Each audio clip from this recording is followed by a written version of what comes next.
Hi, we are Gepard. We are a small software consulting company in Vienna, and our current focus is on the topic software modernization. We are working mostly with customers in the social security area. And we have some concepts how to modernize software efficiently. And one of these concepts is OpenRewrite, how we use it, and that's what I'm going to be presenting today. Yeah, so if you like the stuff that will be shown today, we have today 3 people from Gepard, or even more, I don't know. You 3? Oh, 5 people. So there are plenty of people that know the ins and outs of Gepard. Reach out to them if you are interested. All right, so let's remember our applications at the first. In our applications, we use different kinds of frameworks. And especially with old applications, this framework had older versions. For example, it's the Java Enterprise Edition, Spring 3, JUnit 4, or even older, Quarkus 2, Log4j1. Different kinds of libraries and frameworks we use have got to get migrated before. With Java Enterprise, there was the jump to Jakarta Enterprise. With JUnit 4, for example, there was the jump to JUnit 5. And these changes, these newer versions, often were major upgrades. These contained many manual changes, and it always was a problem how we manage this and how we do it efficiently. For example, Jakarta Enterprise Edition 9 was an upgrade with many changes, or is an upgrade. It's still an ongoing topic. For example, here we had to change all the namespaces. It was Java X before, and now it's Jakarta. And not everything changed. For example, Javax naming still is named Javax naming. Another problem with the Jakarta upgrade is that we use dependencies. And these dependencies declare dependencies maybe on some parts of the Jakarta framework, or can map this to Spring as well. So I can upgrade my direct dependencies to Jakarta. Maybe if I use a servlet API, I can just migrate it. But if I'm using something like Hibernate, I'll have to migrate Hibernate also. Not only the persistence API behind, so that I get the newer persistence API as a transitive dependency. This is a tedious task, or this makes it a tedious task, because it's time-consuming. We don't want to do it because it's not really fun just editing text over your whole code base. And it's also really error-prone, because humans make mistakes. When developing these things, or when performing these migrations, there is the problem that there are other developers which also develop the ongoing code base. So when I'm migrating a new framework, I'm having a large merge conflict in the end. Another option is what you see here behind me, is a stop the world approach. But this will stop the development. You don't have a merge conflict, but you've halted the development. Then there's also the problem if you have a large organization with different applications. These all have to get migrated at some point in order to comply with some security standards, or there can be many reasons for that. The problem is if I do that manually, these are many repeated changes across all applications. And that's exactly how OpenRewrite was founded. It started inside Netflix, and as you may know, they have a large set of microservices there. And when performing some migrations, they thought, why do I have to do it for every microservice? So there was a solution. They've created a solution to make a migration reproducible, to see a migration as a script, as code. They define a concept called recipe for that. Recipes contains transformations for your code. There are custom implementations which just like have Java code, and there are composite recipes. We'll talk about these two types in a few minutes. But I want to talk about other options I've had. Well, at first there's the option I just can use text replacements and regex and using my IDE and optimizing this. But the problem is sometimes the code doesn't have information in text. It has information in semantics. For example, in Java, there can be different types, and these variables can be named like anything. And if I want to change in this example right here, a do something method to do nothing, for example, but I don't want to touch other types, performing a regex text replacement is really much harder. Then there is also an option to use large language models or any AI. But this also comes with some issues. The greatest one is being that it's not deterministic. If I'm using AI, I don't know what mistakes it will make, if it oversees something, or it's not deterministic. Also, it's not traceable.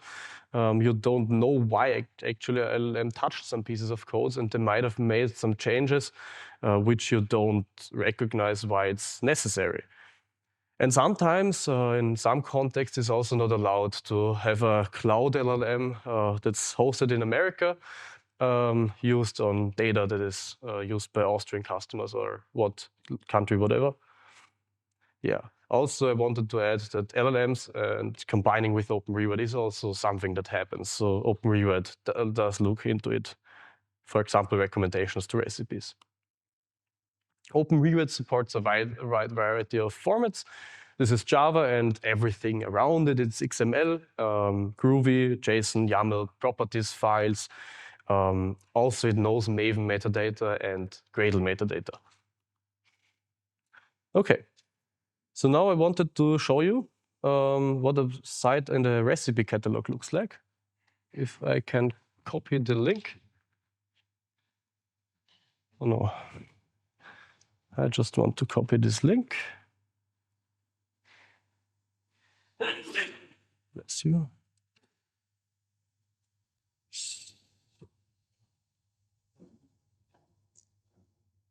So that you can understand how our recipe looks.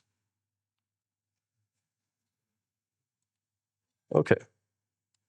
This is the recipe I'm using the most. This is a simple migration to Jakarta E11. There's also a recipe for older versions. So what this recipe does, it changes the Java code using the namespaces, the new Jakarta namespaces, not JavaX. And it also changes the Maven dependencies so that it provides these new Jakarta versions. And I wanted to show you how we can execute such a recipe. So like this doc for this recipe, for example, is fairly easily written. You can it has a simple guide how to apply this recipe, and there is also, like you can see, a large array of other recipes you can use. Okay, let's just copy this plugin configuration into an example project I've prepared, and just put it into the plugin section. Now, when I'm syncing with IntelliJ, I'm not sure I got the concept right. So, OpenRewrite is not simple text replacement, but it's looking at my code and understands it, and then it's like refactorings that I could also do in the IDE, but in an automated way.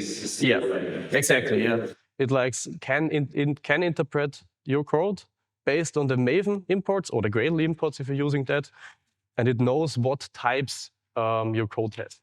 Internally, it builds an abstract syntax tree that you can work with. I'll show you this later. Yeah. What about the refactoring capabilities of Eclipse and IntelliJ? Yeah. Can they do something similar? Yeah. When they're mighty, they can do some things also similarly. But there are many ways, there are the benefits of automating these things. Because I will show you a concept later. If I'm performing a migration, I want to make it reproducible. I have a large set of migrations that I want to execute upon my code. And in IntelliJ, it's the other approach that some developer has to do this. But if we are like a team of 2 or 3 persons, I don't have the configurations of the other ones in IntelliJ. And I, for myself, have a code inside of my repository that is the script for the migration. That's one of the main benefits. But also OpenRewrite is much more extensible than IntelliJ. Okay, so I've copied now the plugin definition into my project. And now I can execute the Rewrite Maven plugin. I have 2 options here. I have here a rewrite run and a rewrite dryRun.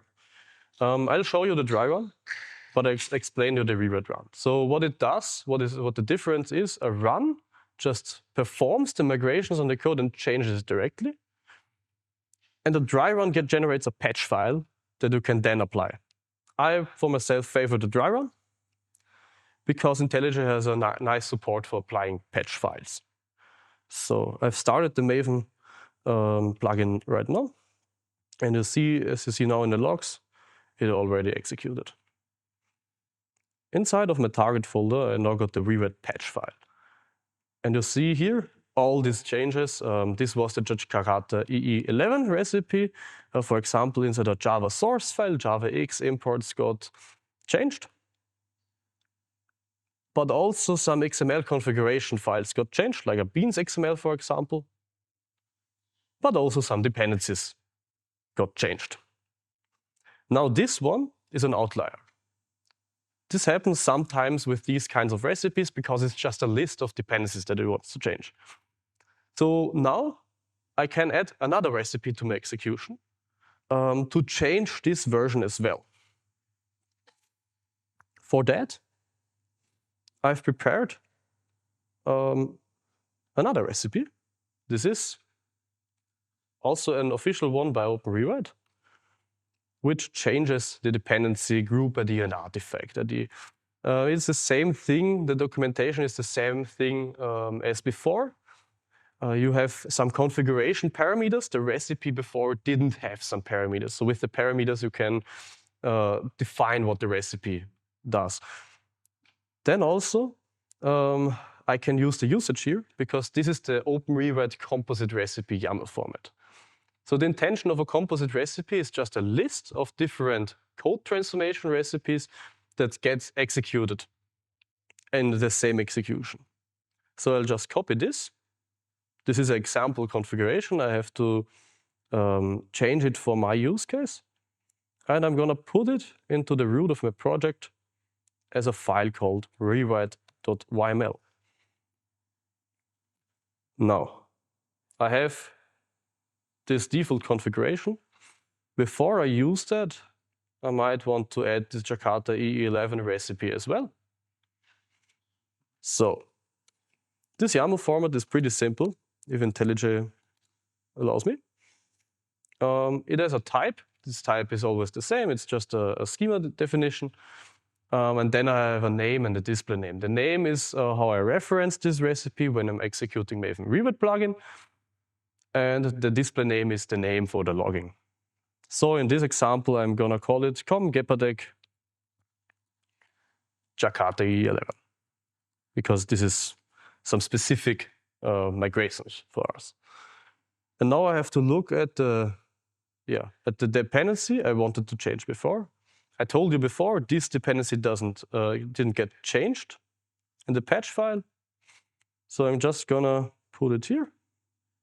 Define like a block that changes this dependency.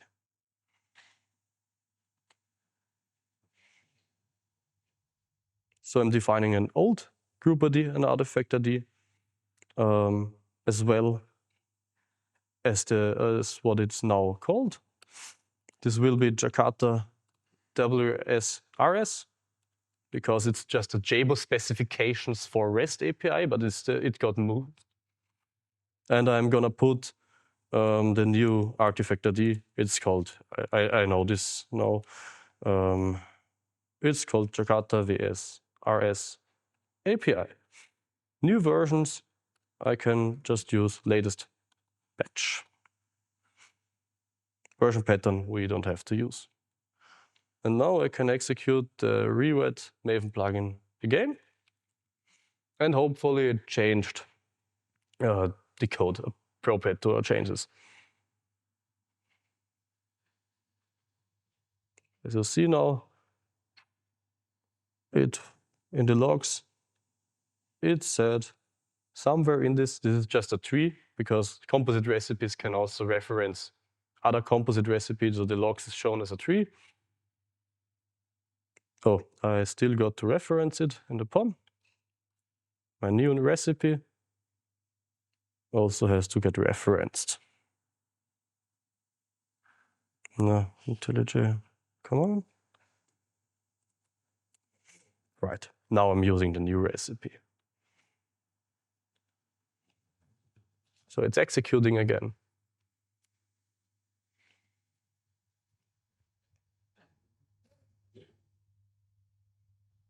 Right.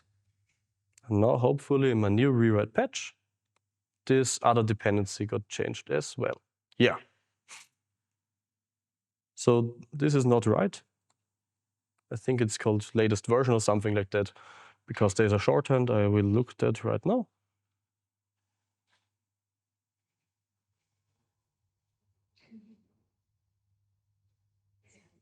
All right. Yeah, the shorthand for the newest version is latest version, not latest patch. But now if I execute it, it will put in the newest version.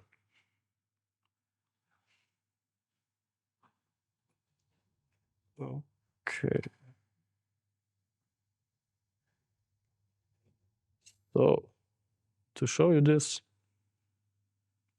now it got changed. Yeah, to this is the newest version. All right.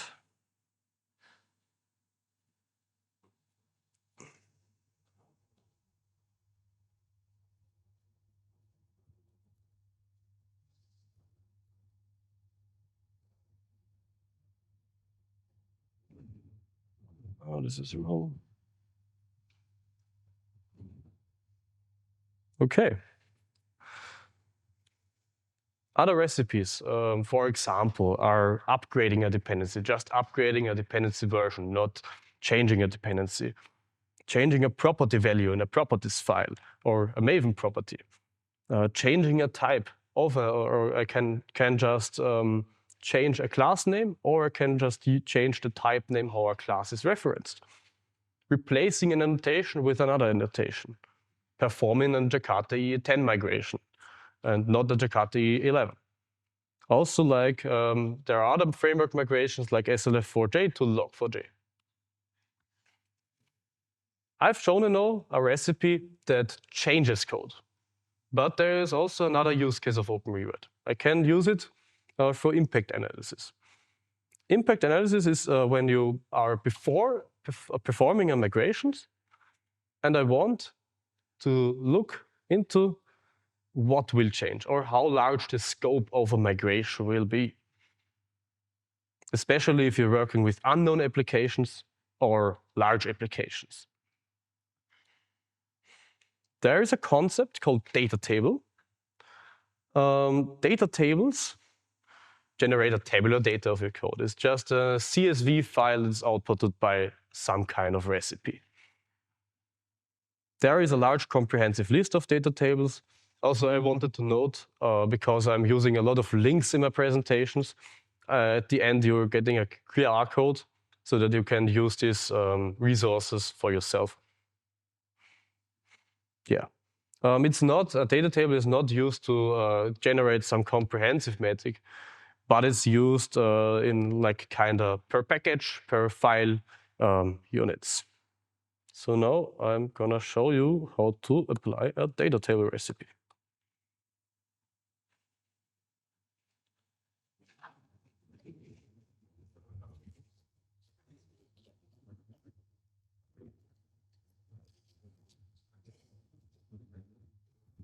Okay, so I've prepared another recipe, or I've pre-selected it, but okay. It's a recipe called language composition. and it will output some data of what language I'm using in my code and what lines of codes these different source file types have. And applying this recipe is really fairly easy. Again, I'll just have to copy this plugin declaration into my code, into my POM as a plugin, of course. All right.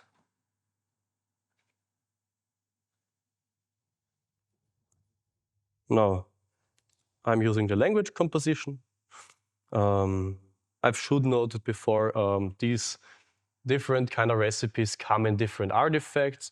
For example, this recipe is an artifact called rewrite all, but there are also like other artifacts like rewrite migrate for migration scripts.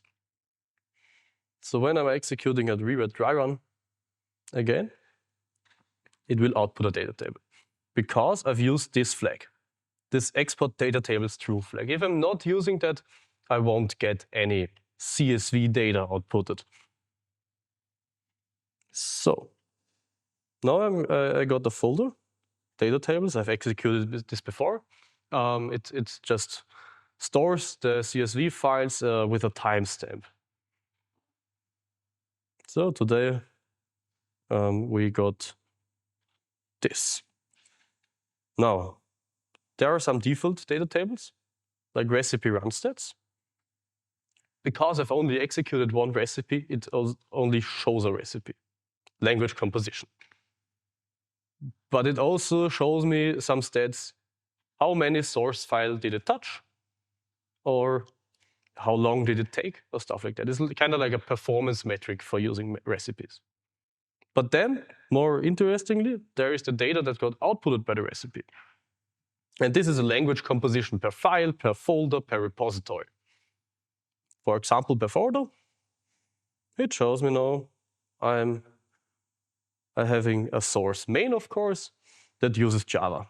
Source main, a persistence layer, or a mapper package, or an exception package. But there's also like a webin folder that uses XML. And it also tells me how many files there are and how many lines there are in this language.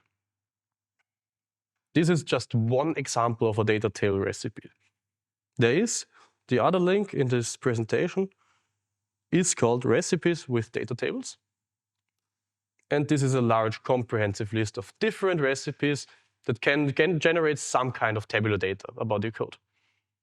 As you see, I can scroll there for a long time. For a really long time. Okay.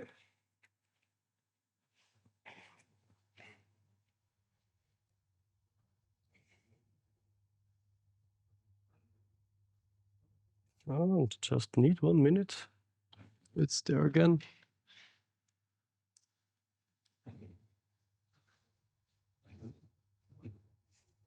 So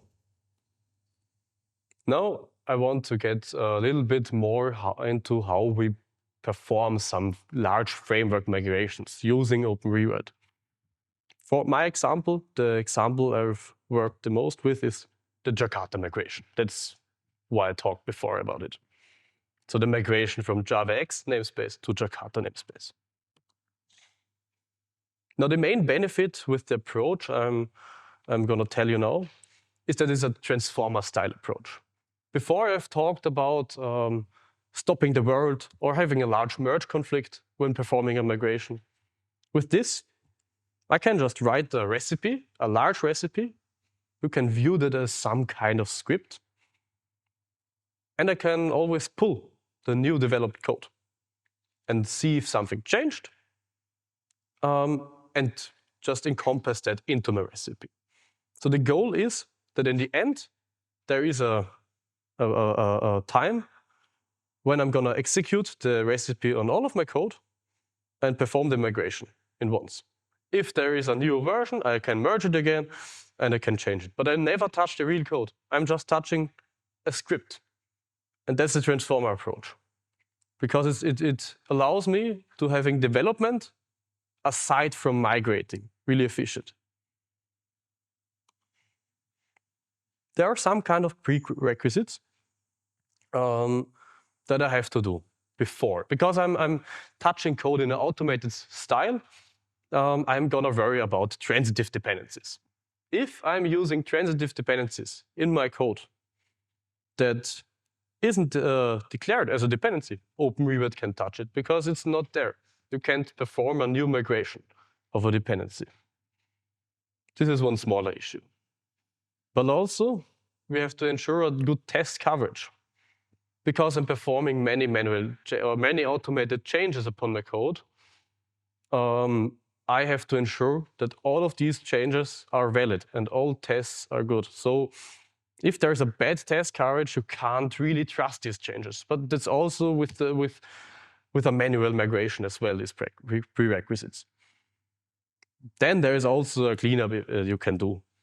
Some dependencies you don't use can be deleted. Some code blocks that you aren't gonna use anymore are deleted.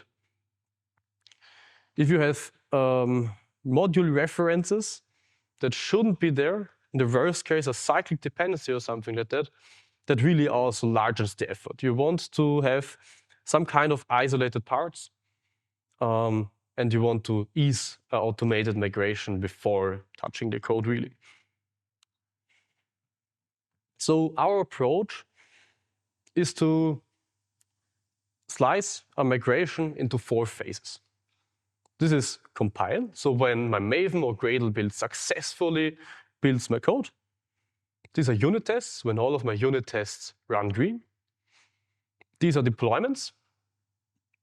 So if I can deploy it on like kind of application server or Kubernetes or what you want, if I can successfully deploy the migrated application, then your deployment complete. And there are the integration tests for us as the last step to really, to have the last step. And we are doing that cycle, in a cycle, because I have my recipe, and now I'm gonna touch my code. It doesn't compile. It won't compile in the first thing. I'm gonna have a base recipe before. It's Jakarta 11 in the most cases for me that does the most of the migrations, but it won't compile after that. So I look into what is the problem, and then I'll add another recipe that changes the code according to solve the problem. And I'm doing that again, and then doing that again. So was there a question there? Okay, all right, sorry. Yeah, I'm doing that again until my code compiles. And I'm doing the same thing for unit tests. It's just like a cyclic approach from using my recipe and then encompassing some troubleshooting stuff into my recipe. Yeah, then there also then was the question that some of my colleagues asked is, when there is a specific problem inside one source file, and it's just the one source file, and it's like a change that, might be also complex to implement in OpenRewrite, should I do it?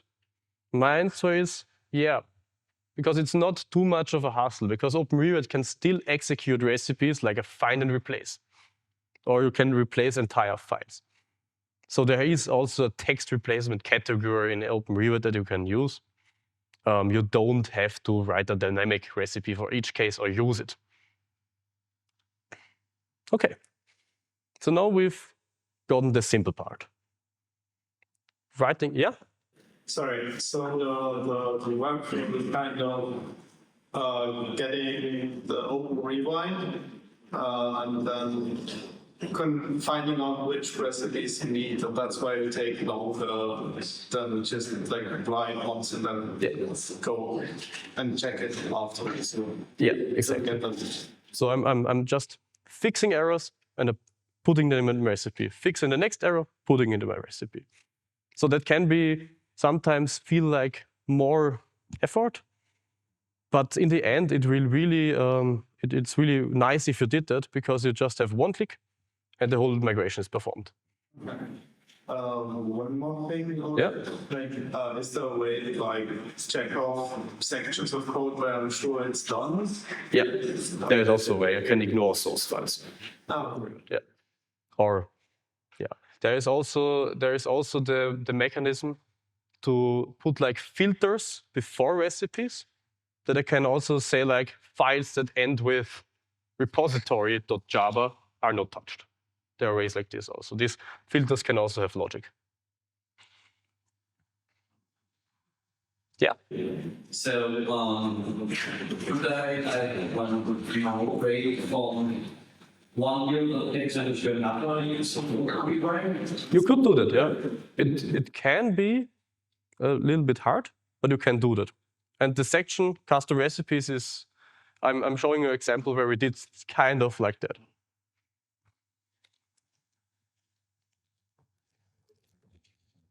So now we've learned how to use a recipe catalog and how to apply existing recipes. But there are some specific use cases like changing from a builder pattern or stuff like that, that is really specific for your own code. And for that, you can use custom recipes. A use case I've encountered before was that we used the old proprietary binary API with fixed lengths and yeah. The troublesome part about that was that it is not supported. Like many years ago, the support was dropped. So now we wanted to migrate, to SOAP. And the DTOs, how I access the values of the communication stuff, changed. For example, if you see it, this code behind me, the request.get metadata did lazy load the metadata object. An asset object was lazy loaded. If you're familiar with some JAX WS code generation plugins, the code is not using lazy loading.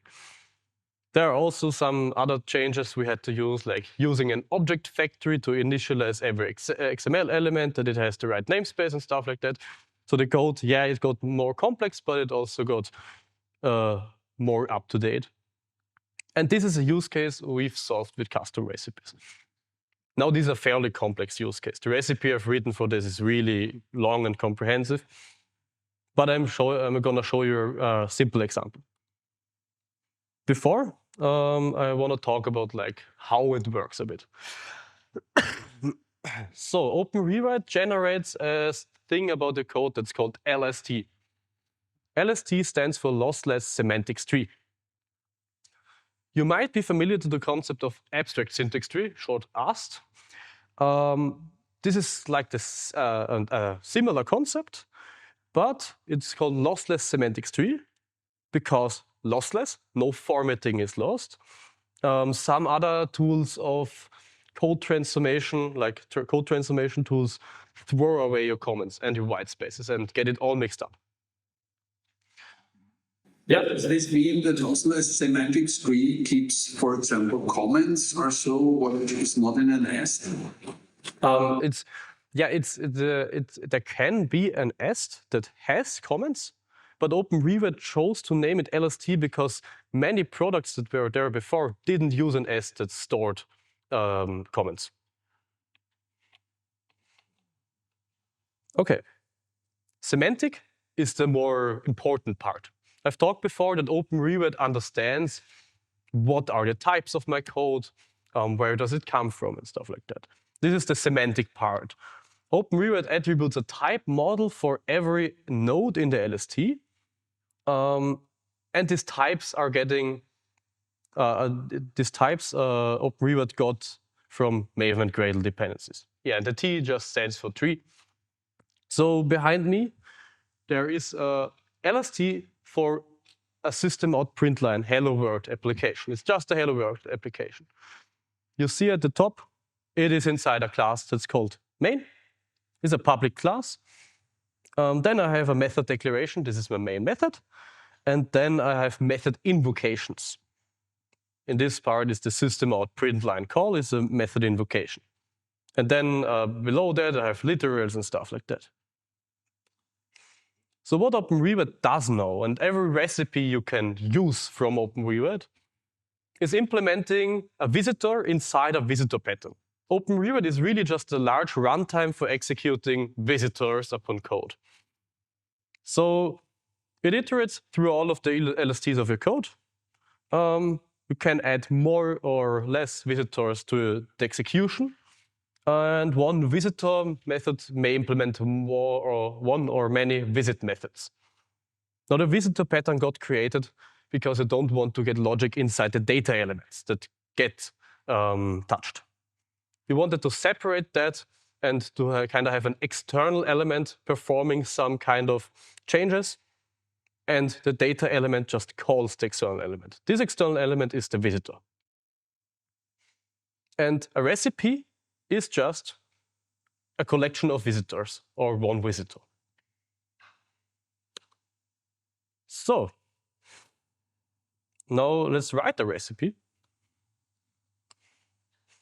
Inside my courses app repository, I have defined a rewrite test.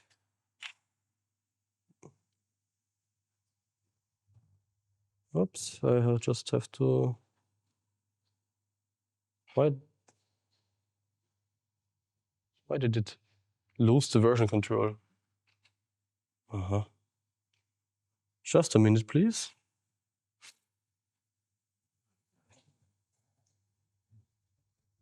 So, why did it? Yeah, okay, now I've got my branches back. So, I have defined some rewrite tests. Rewrite has our own testing capability for developing recipes. And you can also use, you're going to hear about test-driven development later, you can use a test-driven approach also when developing recipes. So I have defined some tests. These are pretty simple.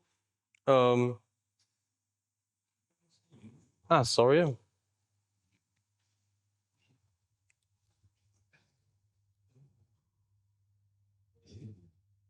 Perfect. Now this is a test that just takes two kind of classes. It's a type and another type.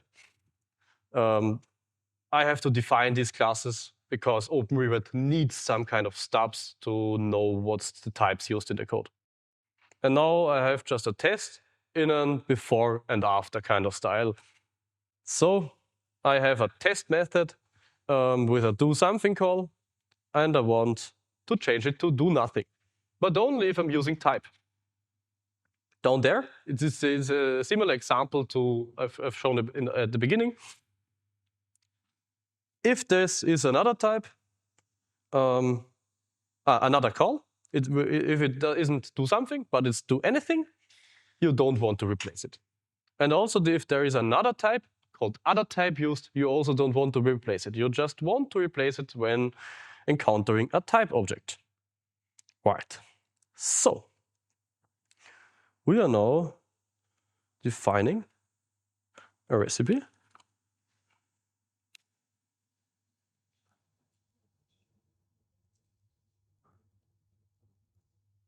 Inside a Gepard package.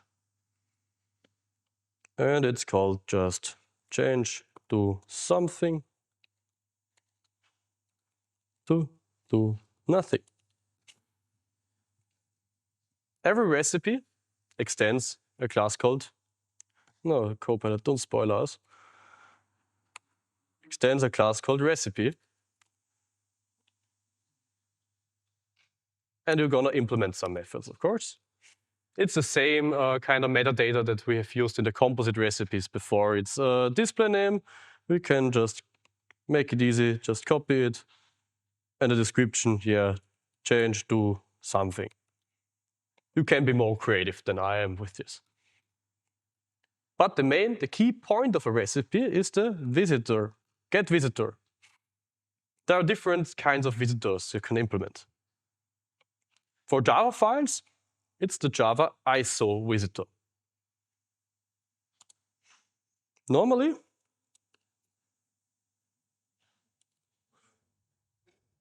can I just overwrite? Normally, this recipe are written in a style where it's an anonymous class, but you can also do your own kind of things, but it's like a common convention. And now I have different visit methods that I can implement for different types of elements in my Java code. now we want to touch a method invocation, because we want to change a method do something to do nothing. So the LSD node we are going to work with is the method invocation. Now, it already generated me a super invocation. And this super invocation is not irrelevant, because this is used for calling the other visitors. If I'm at the level of a class and I don't call this super constructor, it doesn't touch everything, all methods, all comments, or everything inside of this class. If I call this super method invocation, then we will iterate through the deeper levels. But normally, we want to use the guard pattern in OpenRewrite, and we just override this method so that we can just write the recipe in a fashion where I list some kind of filters and then do the change. Now, one filter we want to do is if the method has a name called do something, there's a call for that. It's the simple name equals do something.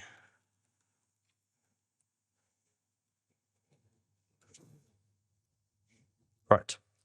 And if it isn't called do something, I don't want to do anything with this method. Next, there is also the question of the type. We can also just get that if method dot get select. Select is just a name for which variable is used. Then get type and toString. Or is there a simple name? Let's just use toString equals. Now we're going to look up what the type is. As I've said before, I've created some stubs in the test for the typing. This is Gepard type, what we want to change. Not other type, not any type, just Gepard other type. So I'm just going to put this in. And if it isn't this type, we want to do nothing. Now when performing the change, I have different kind of options. I can use a Java template so that I can just create a code snippet, but it is really complex with typing. It is really applicable with many use cases. For this use case, I'm just going to use a simpler one. It's just method with name. It just returns the method with the new name. The problem is now OpenRewrite really has a deeply nested type structure. A name is inside of an element called identifier.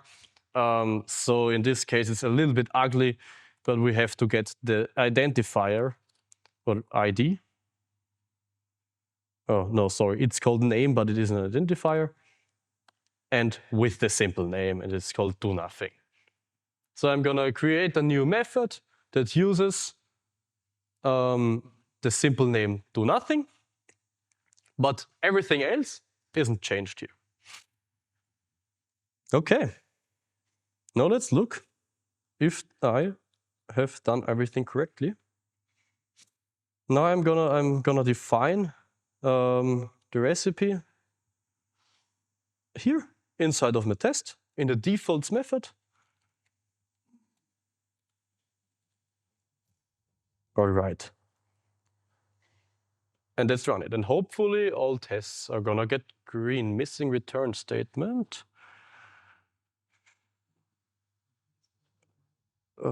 Yeah, I'm gonna return the new version of that. Right.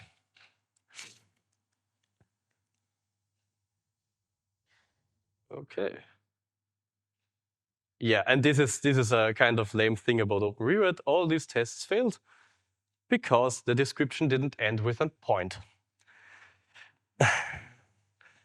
Okay, then let's add this point and hopefully it runs now. All right, all the tests passed, hopefully. Oh, not hopefully, they are passed. Okay.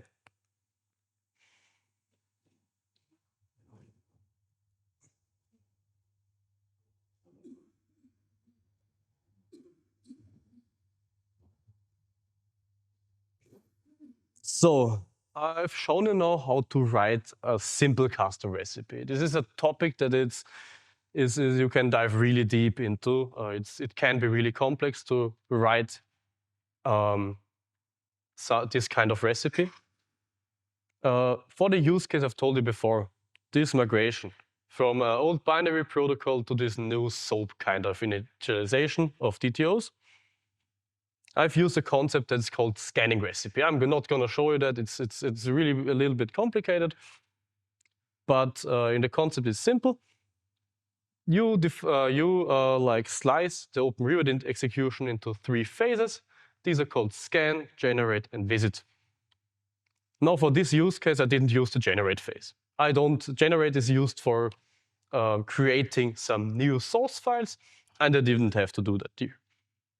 But the thing is, when I'm iterating through LST, OpenRewrite only iterates once. But what if I need to use information somewhere at the same level? I want to know how some classes out there are called. In this case, I wanted to know how old binary DTOs are called. So we scanned all of these DTO classes and built a tree structure of all the nested types that are used in the DTO. And then there is the visit phase. OpenRewrite again generates the LST and cycles a second time through, but it can work with the information from the scanning phase. In this, and now it just looks the information up from the tree and performs the necessary mutations. All of these things you see here, creating the object factory, compensating the missing lazy loading. All these changes are done using the recipe. Because I've split it into generating a tree, using a tree, I was able to do that. Otherwise, I couldn't do that because I would have needed information from other classes. And I only can go down with OpenRewrite, or downwards into the LST.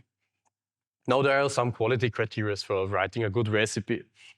The first thing is that you are having correct type attribution. If your recipe changes these types or puts in missing types, it can do that, because when you, for example, use a Java template or using the tests like this, and you're putting like some kind of new code in there that doesn't have type attributions, OpenRewrite doesn't know the types.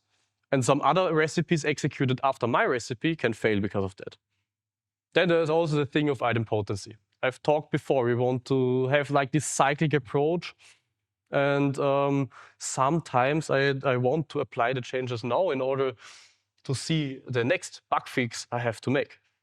But I also want to execute the whole recipe.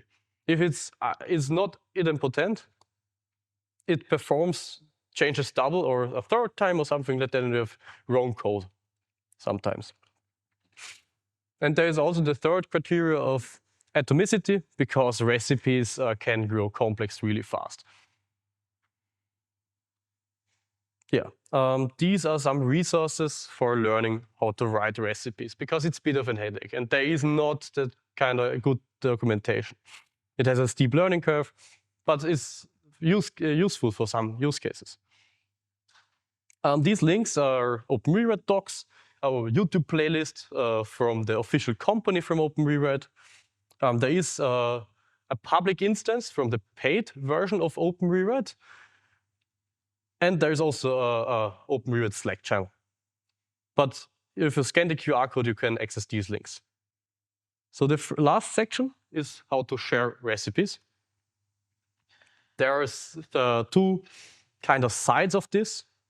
If I create recipes or create some composite recipes or stuff like that, and I have colleagues working in kind of similar applications, I maybe want to share this. I call it toolbox. You can call it however you want. This is not a standard, but it's just an artifact hosted on a Nexus or something like that that contains some building blocks or whole migrations.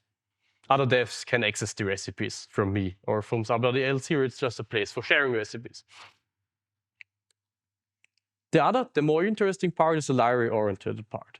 Quarkus does this, for example. it provides a set of recipes that can perform a migration for the new version. Like, for example, okay. Sorry. Yeah. For example, if there is, coming out a new minor version of Quarkus, you can access a recipe that's used inside a Maven goal that's called Quarkus update. And this Quarkus update per default migrates to the newest version or to the specified version you want to use. So if you change the Quarkus version, you change the APIs also internally? Yeah, exactly. If you perform Quarkus update, it changes to the new Quarkus version in the POM, but it also changes the API usage. And it's just a Maven goal called Quarkus update, and it uses OpenRewrite. But this also can be applicable for other kinds of things. For Spring, there are just recipes coming from OpenRewrite. For Jakarta, there are recipes coming from OpenRewrite. And you can also structure like an organization. You have a team that writes recipes and other teams that applies these recipes written by you. For example, large in-house libraries or stuff like, or libraries that aren't supported but you are using. Yeah, at Gepard we have something called auto update service. It's a service that uses this thing. It's just a marriage of Renovate bot, if you're familiar to that, and OpenRewrite. Renovate bot is just a GitHub app that scans your project for newer versions, and if it finds it, it creates a pull request with the upgraded version. You can put some hooks into Renovate bot where you can execute some different things, and we've used it so that Renovate executes OpenRewrite script using the Maven rewrite run thing I've shown you before, and performs these migrations automatically for the versions that it's changed. Then also Renovate creates the pull request, runs the tests, of course, because the GitHub action might do this, or the pipeline. And yeah, in our auto update service, the developer can also look up if there is a mistake and can fix it inside a dev container. Yeah, and that was it. Thank you for your attention. This is the QR code I've promised you. It contains a link to my GitHub repository with the examples, with the solutions, and also the slides for the links.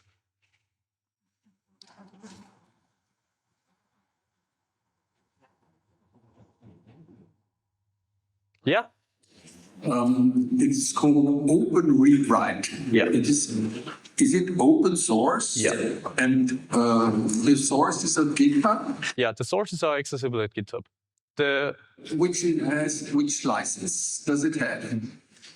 This is a kind of complicated thing. The normal rewrite stuff, I think, is GPL, but they've changed it before.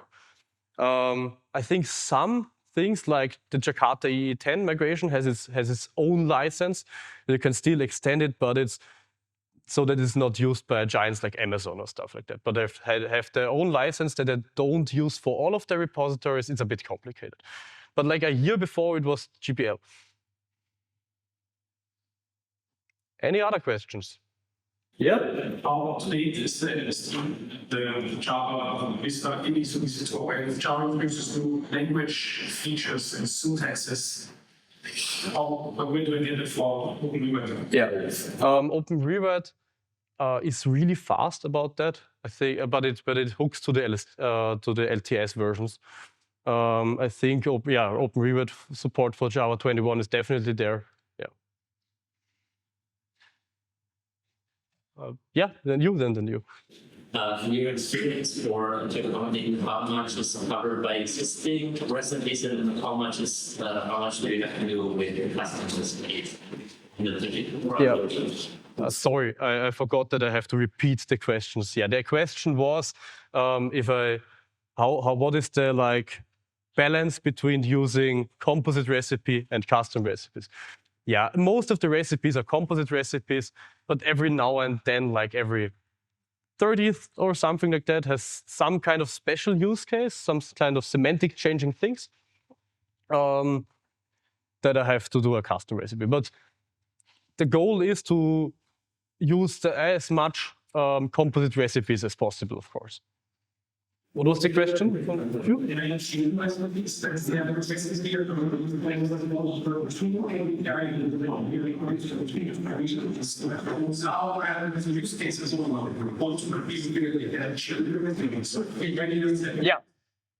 The question was if I can chain recipes, right? If I want to do like 2 major jumps or stuff like that, yeah, definitely you can chain the recipes. That's what the composite recipe is for. Yeah. Yeah. That also support other languages like Open, Rust, or whatever. The question was support for other languages like Kotlin or Rust. It currently supports Java and Groovy, but they are working on a JS support. Now it's just for configuration files. Okay. Any other questions? Yeah. Is there like good community around like considering from Spring Boot to the next Spring Boot version, or is it more like the style? Yeah. The question was, if I understood it correctly, if there is a community behind migrations from large frameworks, right? Like Spring Boot. Yeah. Yeah. Are there recipes available? If you're starting with Yeah. Yeah, there are recipes available for like the most common frameworks. Of course, some specific things you have to do yourself. And all of these recipes get extended by the community, of course, but you have to make your changes like always, yeah. Because there are many application-specific things that might break the migration. Okay, were these all questions? All right. People are hungry. People are hungry, yeah, me as well. Okay, thanks a lot for the interesting talk. I actually had a question, but I think we do it in the networking because people, like I said, people are hungry.